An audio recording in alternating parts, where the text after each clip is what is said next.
नमस्कार दोस्तों, मैं प्रिया आप सभी साथियों का आपके अपने यूट्यूब चैनल एग्ज़ाम गुरु सेंटर में स्वागत करती हूँ।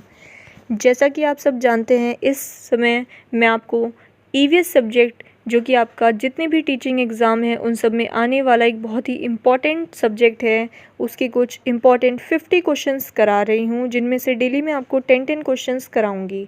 10 प्रश्न मैंने आपको कल कराए थे। अगर आपने अभी तक मेरी वो वीडियो नहीं देखी है तो हमारे चैनल एग्ज़ाम गुरु सेंटर में की प्लेलिस्ट में जाके आप मेरी उस वीडियो को चेक कर सकते हैं, और अगर आपको पसंद आए तो उसको लाइक और शेयर करना ना भूलें। तो शुरू करते हैं हम आज के अपने 10 important questions. EVS 10 important question. हमारा फर्स्ट क्वेश्चन है, when a snake charmer place on his musical instrument been, the snake swing its head to and fro to its sound, how do you think the snake responds to the musical instrument. क्या आपको पता है snake charmer कौन होता है? Snake charmer सपेरा देखा है आपने, जो बीन बजाता है, सांप को डांस कराता है, बट मूवीज़ में देखा होगा आपने, नागिन टाइप पिक्चर जो होती हैं उसमें। तो सब स्नेक चार्मर हम सपेरे को बोलते हैं।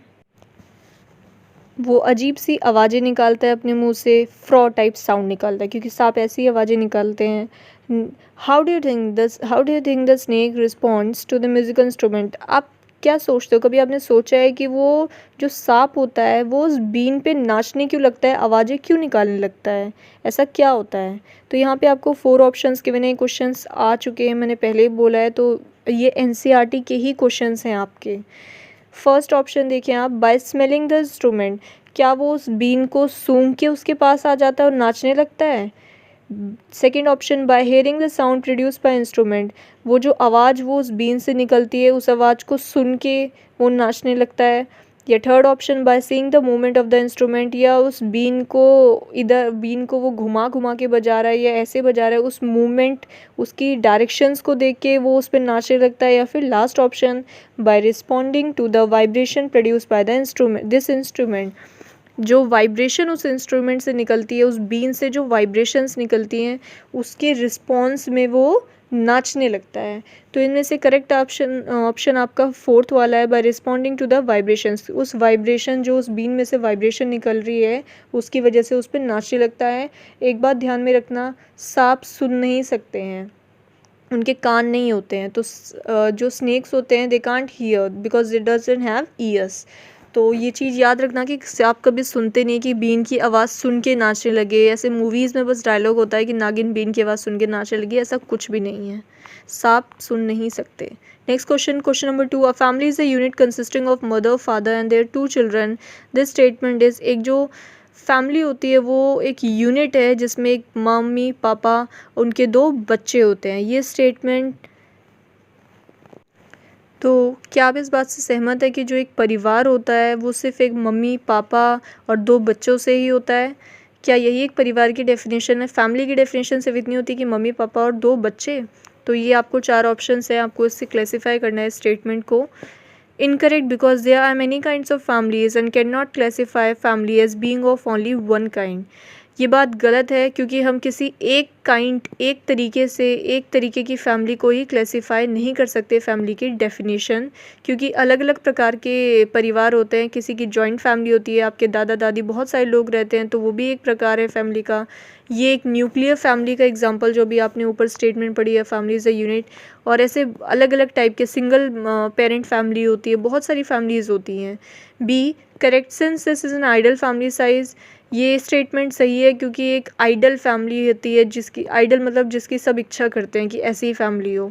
Correct, because this is what all Indian families are like, ये बात सही है क्योंकि जितनी भी इंडियन हमारी फैमिलीज़ है वो ऐसी हैं। नहीं, ऐसा नहीं है, इंडियन फैमिलीज़ में तो बहुत सारे लोग एक साथ रहते हैं। D incorrect, because the statement should specify that the children are biological, ये स्टेटमेंट गलत है क्योंकि इसमें ये लिखा होना चाहिए कि चिल्ड्रन बायोलॉजिकल होते हैं, मतलब कि लड़का लड़की होते हैं। ये भी लिखा होना चाहिए कि एक लड़का एक लड़की होनी चाहिए, तो इसका तो कोई मतलब ही नहीं बैठता। तो हमारा ए ऑप्शन बिल्कुल करेक्ट है कि ऐसा एक, ये सिर्फ एक न्यूक्लियर फैमिली का यहाँ पे एग्जांपल आपको दिया हुआ था, ऐसा नहीं है। अलग अलग टाइप की हमारी फैमिलीज़ होती हैं, जॉइंट फैमिली होती है एक आपकी, बहुत सारी टाइप की फैमिलीज़ होती हैं। तो ये incorrect, because there are many kinds of families and can not classify family as being of only one kind. Next question पे आते हैं। Read the following question carefully. यहाँ पे एक क्वेश्चन है, उसको आपको पढ़ना है। Have you ever seen animals around you house और स्कूल? क्या आपने कभी आपके आसपास जानवर देखे हैं, आपके घर के, आपके स्कूल के, डैट हैव स्मॉल बेबीज़, जिनके छोटे से बेबीज़ हों, बच्चे हों? Right their names in the notebook. उनके नोटबुक में आपको नाम लिखना है। Which process kills assistant through this question. ये एक क्वेश्चन है जो कि फॉर एग्जांपल जैसे आपके टीचर्स आपकी क्लास में पूछ लेती हैं, या अगर आप टीचर हो तो आप कक्षा में बच्चों से पूछते हैं कि आपने कोई ऐसा जानवर देखा है जिसका छोटा सा बच्चा हो और वो आप स्कूल के आसपास अपने या घर के आसपास, तो उस जानवर का नाम लिखिए अपनी नोटबुक में। तो ये किस प्रोसेस स्किल को एक बच्चे के अंदर एसेस कर रहा है, बढ़ावा दे रहा है? तो यहाँ पे आपको 4 ऑप्शंस दिए हैं, 4 स्किल्स दिए हैं, आपको इनमें से चूज़ करना है। तो यहाँ पे आप खुद सोचें कि इसमें से क्या होगा। क्लासिफिकेशन, डिस्कशन, क्या वो कहीं पे क्लासिफाई कर रहा है, बता रहा है, उसको डिस्कस कर रहा है, बट यहाँ तो लिखने के लिए बोला है। नेक्स्ट आपका स्किल है हाइपोथेसिस एंड एक्सपेरिमेंटेशन। कोई एक्सपेरिमेंट कर रहा है या कोई हाइपोथेसिस, कोई अलग अलग डायरेक्शन में सोच, वो उस चीज़ों को कलेक्ट कर रहा है, इंफॉर्मेशन को नहीं। कंसर्न फॉर जस्टिस, किसी इंसाफ के लिए कंसर्न है, सोच रहा है कि उसको इंसाफ नहीं मिला या उसको इंसाफ मिलना चाहिए। ऐसा तो कोई हमारा पॉइंट और क्वेश्चन ही नहीं था यहाँ पे। नेक्स्ट है आपका ऑब्जर्वेशन एंड रिकॉर्डिंग। वो ऑब्जर्व कर रहा है और रिकॉर्ड कर रहा है। ये आपका बिल्कुल करेक्ट ऑप्शन है। वो बच्चे ने उस जानवर को देखा, बच्चे ने जानवर को देखा उसके बेबी के साथ कि वो अपने बेबी को कैसे कैरी कर रहा है, कैसे केयर कर रहा है, और उस चीज़ को अपने माइंड में रिकॉर्ड किया और अब उसको वो लिख रहा है, लिखेगा। तो ये आपका कौन सा स्किल यहाँ पे डेवलप्ड हो रहा है, sorry, observation and recording. Observe किया और अब रिकॉर्ड किया उसने अपने माइंड में। नेक्स्ट क्वेश्चन देखना, क्वेश्चन नंबर 4।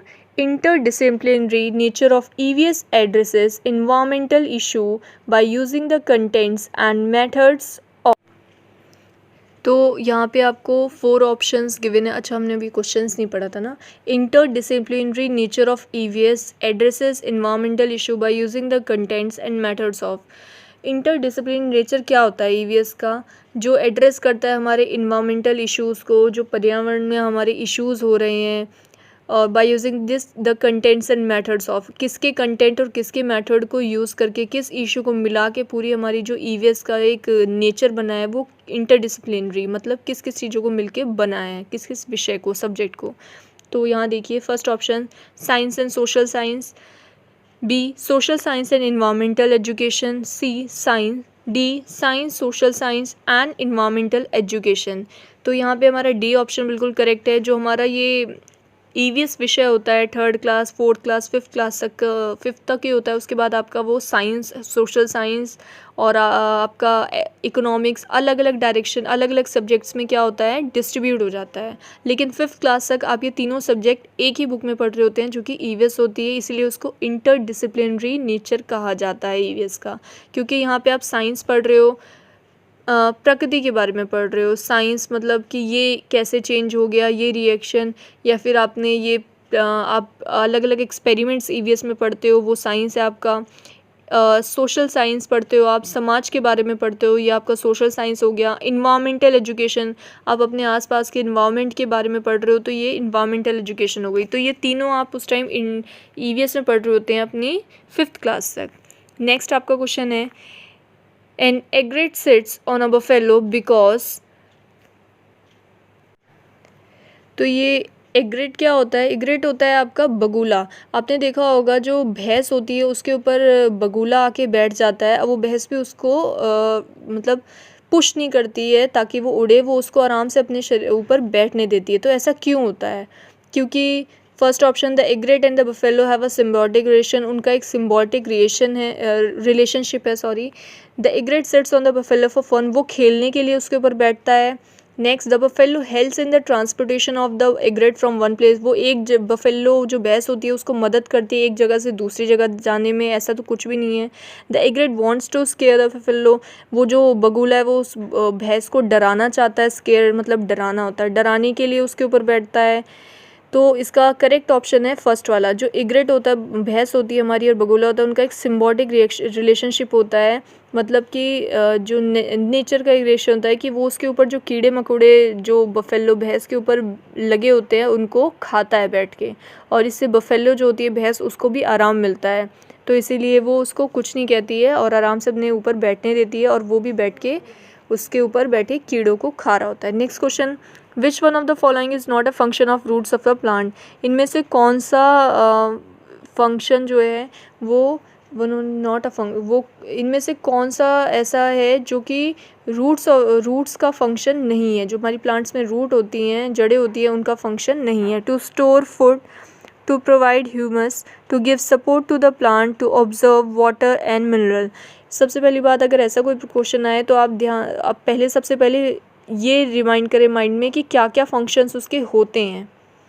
तो यहाँ पे स्टोर करना फूड को उसका फंक्शन ही है, सपोर्ट करना प्लांट को उसका फंक्शन है, पानी ऑब्वियसली अगर वो रूट है तो जड़ में जो मिट्टी में पानी मिनरल्स होंगे उसको एब्जॉर्व करेगी। तो यहाँ पे क्या उसका फंक्शन नहीं है, टू प्रोवाइड ये ह्यूमस प्रोवाइड करने का काम आपकी जो लीव्स होती हैं, पत्तियाँ होती हैं, वो करती हैं। नेक्स्ट क्वेश्चन है आपका, रीनू's grandmother shows her a dried up well and tell her that 15-20 years ago there was water in the well, but not it has completely dried up. What could be the reason for drying up the well? जो रीनू की grand mother होती है, उसकी दादी होती हैं, वो उसको एक कुआं दिखाती हैं जो कि बिल्कुल सूख गया होता है। उसको बताती हैं कि 15-20 साल पहले ये कुआं जो था वो was water in the well, इस कुएं में पानी था, but not it has been completely dry, पर वो बिल्कुल भी सूखा नहीं था। What could be the reason for drying up in the well? अभी वो अचानक से सूख गए, ऐसा क्यों? तो बेसिकली ये क्वेश्चन जो है वो शॉर्ट सा आप इसको समझ सकते हो कि आजकल जो कुएं हैं वो क्यों सूख रहे हैं। लेकिन यहाँ पे थोड़ा एग्ज़ाम में बढ़ा चढ़ा के दे दिया कि उन्होंने, उसकी ग्रैंड मदर ने उसको बताया 15-20 साल पहले ये कुएं सूखते नहीं थे, पानी भरा रहता था, और आज अचानक से सब सूख गए हैं। तो यहाँ पर थोड़ी मेरी मिस्टेक हो गई है, ये यहाँ पे है but not it has completely dried up, यहाँ पे होना था but now it has completely dried up. तो ये सिंपल सा क्वेश्चन है कि आप खुद भी सोचो कि कुएं पहले नहीं सूखते थे, अब क्यों सूख रहे हैं। तो यहाँ पे 3 आपको रीज़न दिए हैं, इनमें से जो 2 या 1 जो भी सही हो वो आपको ये नीचे ऑप्शन है उसमें चूज़ करना है कि फर्स्ट सेकंड सही है कि सेकंड थर्ड, कि सिर्फ first second. First option, the soil around the trees well and near by area is now covered with cement. जो आसपास की मिट्टी है वो अब पेड़ों से, the soil around the trees well and near by area is now covered with cement. जितने भी आसपास के कुएं के आसपास ट्री है या फिर एरिया है वो सब सीमेंट से कवर हो गया है। A lot of boring pumps have come up in the near by area. बहुत सारे बोरिंग पम्प्स उसके आसपास लगा दिए गए हैं जिसकी वजह से वो ग्राउंड वाटर को एब्जॉर्ब कर लेते हैं, सोख लेते हैं, और पानी उसमें कुएं में ख़त्म होता जा रहा है, ख़त्म हो चुका है। Nobody uses the well as there is taps in everybody house now. There are taps in everybody house now. कोई भी अब कुएं को यूज़ नहीं करता, इस वजह से वो सूख रहा है क्योंकि सबके घर में टैप्स लगे हैं, टोटियाँ लगी हुई हैं। ऐसा तो कुछ रीज़न हो ही नहीं सकता, वो चाहे पानी निकाले पहले पानी उसमें होता था। तो यहाँ पे आपका फर्स्ट और सेकंड ऑप्शन सही है क्योंकि अब सब कुछ आसपास कुएं के सीमेंट से कवर हो गया है जिसकी वजह से पानी सूख जाता है। दूसरा, आपके आसपास कुएं के बहुत सारी बोरिंग पम्प सब अपने घर पे मोटर वगैरह और या फिर नलके लगवा लेते हैं जिसकी वजह से वो ग्राउंड वाटर को एब्जॉर्ब कर लेता है। तो आपका करेक्ट आंसर है first and second. Next question number 8, consider the following statements about Karman Malleswari. Karman Malleswari के बारे में आपको यहाँ पे कुछ स्टेटमेंट्स दिए हैं 4, आपको इसमें से जो सही है वो चूज़ करना है। और यहाँ पे ऑप्शंस दिए हुए हैं कि फर्स्ट सेकंड थर्ड सही थी, कि फर्स्ट थर्ड फोर्थ, या फिर ओनली वन एंड 4। तो ये चारों आप पढ़े। She is a weight lifter of international fame. ये करमन मल्लेश्वरी के बारे में आप थोड़ा सा नेट पे ज़रूर पढ़ लें क्योंकि ये बहुत इंपॉर्टेंट है, इसके बारे में 1-2 क्वेश्चन आते रहते हैं। She is weight lifter of international fame की वेट लिफ्टर है वो। शी इज़ फ्रॉम कर्नाटका, वो कर्नाटका से हैं। She started lifting weights when she was 12 years old. जब वो 12 वर्ष की थी तभी से उन्होंने वेट लिफ्टिंग स्टार्ट कर दी थी। She has many records to her credit, she could lift weight up to 130 kg। उनके खुद के बहुत रिकॉर्ड हैं उनके क्रेडिट पे, जो ये 130 किलो का वेट लिफ्ट कर सकती हैं एक बार में। तो इसमें से तो इसमें इसके जो 4 पॉइंट्स लिखे थे उसमें से आपका she is a weight lifter of international fame. Yes, वो वेट लिफ्टर है इंटरनेशनल फेम पे, वो 24 से भी ज़्यादा मेडल्स जीत चुके हैं इंटरनेशनल लेवल पे। शी इज़ फ्रॉम कर्नाटका, नहीं, वो आंध्र प्रदेश से हैं, कर्नाटका से नहीं। She started lifting wait when she was 12 years old। Yes, बिल्कुल करेक्ट, जब वो 12 वर्ष की थी तब से वो वेट लिफ्टिंग करती हैं। She has many records to her credit, she could lift weight up to 130 kg, वो एक बार में 100। Next question, question number 9, Warli is a traditional art from the place Warli is the state of. Warli एक जगह है जहाँ की एक ट्रेडिशनल आर्ट बहुत फेमस है, वर्ली, वो स्टेट कहाँ पे है? इज़ अ स्टेट ऑफ, कहाँ का स्टेट है वर्ली? तो ये महाराष्ट्र, मुंबई का स्टेट है वर्ली, जहाँ की वर्ली ट्रेडिशनल आर्ट बहुत ही फेमस है। नेक्स्ट पे आएंगे क्वेश्चन नंबर 10, हमारा last question. Which one of the following has a sense of hearing so sharp that it can make out the difference between the rustling of leaves and the sounds of an animal moving on the grass.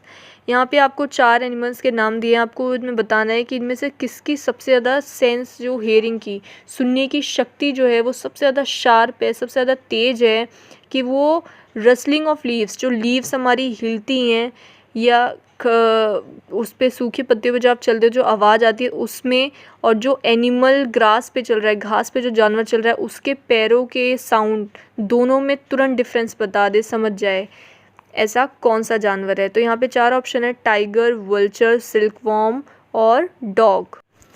तो आपका correct answer है tiger, जो कि पत्तियों के खड़बड़ाने, उसके आवाज़ करने या रसलिंग, उसके हिलने और जानवर के चलने के, दोनों के डिफरेंस को तुरंत समझ जाता है, बहुत ही शार्प सुनने की शक्ति होती है इसकी।